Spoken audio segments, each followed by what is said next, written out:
You know someone making a difference? James would like to hear from you. You can send him a message on Facebook or email him at james.brown@whiotv.com. New at 11, a major storm on the West Coast is bringing heavy rain and strong wind to the area. 5 people were killed in Oregon because of extreme flooding. Right now, nearly 200,000 customers are without power. Meanwhile, the death toll in Buffalo, New York continues to rise. At this hour, 37 people have died from the historic winter storm. On top of tragedy and tireless efforts to dig out of the snow, police say there's been an outbreak of thieves looting stores.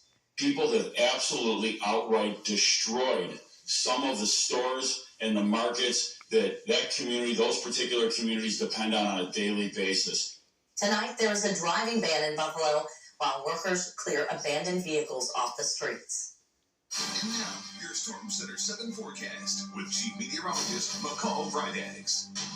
And McCall, we've been talking about this. A lot of people stuck in Buffalo, and you have family that's here because they can't get back. Yes, that's right. My sister-in-law and my niece, they're still here. They're hoping to maybe take that trek back to Buffalo tomorrow, but of course, we're keeping a close eye on what's happening there. We looked at the numbers, and since December 22nd, so 7-8 days ago, over 50 inches of snow fell in Buffalo, and that doesn't even include the snowdrifts due to those gusty winds and why it's taking so long for them to dig out. Here at home, we did not see that type of snowfall, and in fact, we're starting to see that snow melting because temperatures this afternoon did climb into the 40s, and we had the sunshine.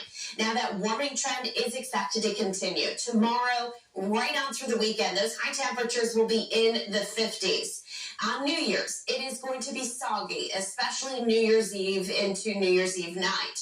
I do see some of that rain fading away on Sunday, but with the snow melt and the added rainfall, some localized flooding may be a problem for some of us heading into the weekend. It's also going to be a little bit breezy. I don't see any gusty winds, anything significant like we had late last week, but those breezy conditions will be around. So we'll keep an eye on all of that, especially if you are going to be traveling in and around the Miami Valley over the next few days.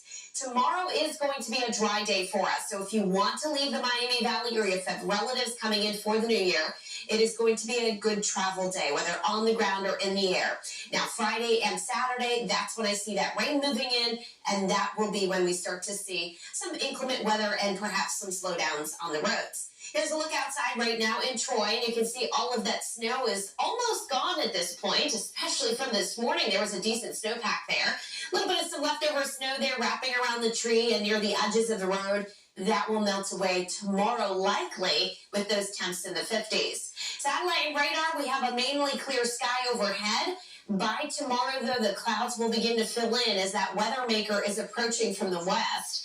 Strong low pressure system developing in the southern Rockies in Colorado will eventually pivot northeast, and it brings in a front and that chance for rain. A lot of moisture is going to be building up from the Gulf to help influence the system heading into your Friday and Saturday.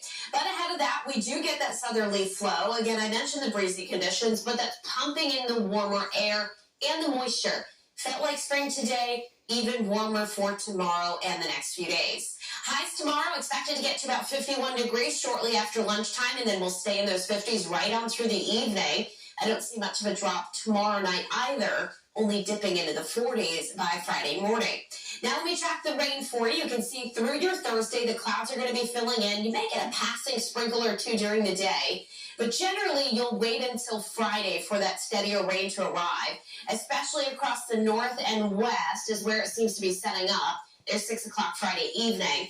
Friday is not your washout day. Saturday is. Check out all of this rain that comes through during the day Saturday. It will be moderate to even heavy at times before the system finally pulls away heading into Sunday. So your weekend in view, we're in the 50s for Saturday and Sunday. We're drying out by Sunday, but the wet weather is with us if you have plans for New Year's Eve, especially as we're getting into the new year. We will see temps in the 40s with soggy conditions right up to that new year from 2022 to 2023. Monday looks to be a dry day, and then we're warm with some more showers again Tuesday, Wednesday. 2023. Thanks, McCall. Well, new at 11, Cincinnati Bengals quarterback Joe Burrow is making Bengals history. He was named AFC Offensive Player of the Week for his performance